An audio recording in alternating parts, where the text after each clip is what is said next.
like we were talking about beforehand, there were so many hands in like what was almost a very shady business. Yeah, for sure. Just from appraisers and real estate agents and builders all having their hands in each other's pockets and kickbacks and all of that stuff. There was just so much that you couldn't support long term, and it just, we don't have any of that anymore. There's so many more regulations in place to help prevent what we went through. For sure. So you even think, like, I didn't have to have a license to originate loans when I started 03.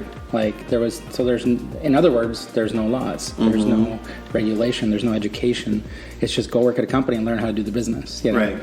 Same with appraisers. Appraisers weren't licensed, didn't have a license back then either. So, I mean, what kind of standard is there if that's the case? And now it's, of course we have to be educated and licensed and all of that. So there's just so many differences. But I understand where people are asking the question, Yeah. Before you got here, I told Sam I was at a Chamber of Commerce happy hour on Thursday, and I was there about an hour and a half, and 4 different people asked me that, basic question of, is there a crash coming? Well, what's hard right now is, and we're all guilty of it, is we look at the headlines. Wake up, look at the headlines. I don't necessarily read any of the articles. I look at the headlines, and the headlines are designed to do just that. They're sensationalized. They're meant to grab attention. For sure. And so, again, if you're somebody right now looking at buying or selling, to be able to talk to an expert in the field and in your local market to know what's actually happening and what's going on, and to kind of decipher and sift through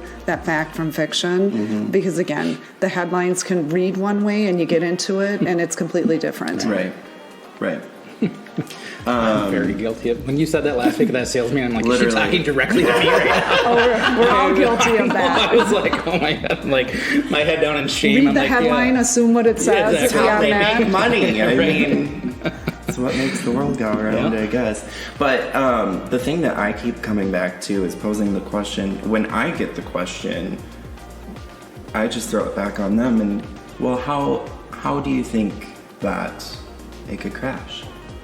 And they just don't know. Well, and here's the other part about, too, what does a crash mean? Right. What does a crash mean? And you really don't know that something crashed economically until you've already moved through it and you're looking back at it. But, the other thing that is out there, and people can look this up, too, because there's a lot of information on it, but the vast majority of homeowners today have a substantial amount of equity. So let's just say we do see a decline in the average sale price. I don't know if it's 5%, but nobody knows that. But even if we do see something like that, again, plenty of stats out there that show well over 80% of homeowners have at least 20% equity in their home.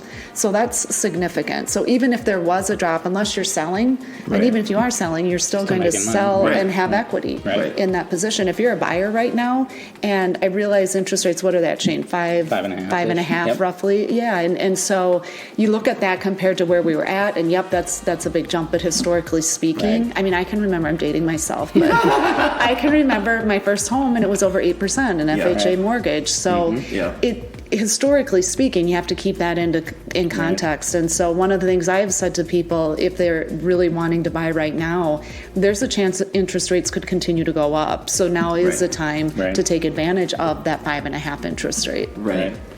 Well, and I think the equity question, going back to the mid 2000s too, is people used their equity to buy other things. It was an ATM. It was a car, it was a boat, it was, maybe it was to do something in a house, but not that often, you know.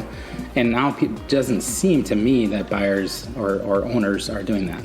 Well, no, because a big difference is that a lot of homeowners locked in at 3.5, under 4%. So it's unlikely to use it in that way unless you really need the equity for something. Well, and I think banks also used to be able to do a home equity up to 100% of the value of the house, and they don't do that anymore. They might be 90, tops. So Even if they do that, there's still 10% equity in the house. Yeah, the industry learned a lot of hard, tough lessons, and it was a brutal 3-4 years of really hitting that bottom as an industry and then starting to climb back out of it. And we learned some good lessons, and we followed some good lessons. Yeah. I feel like you can see the reflection in the millennial buyers who watched their parents go through being upside down on their house and just struggling through it.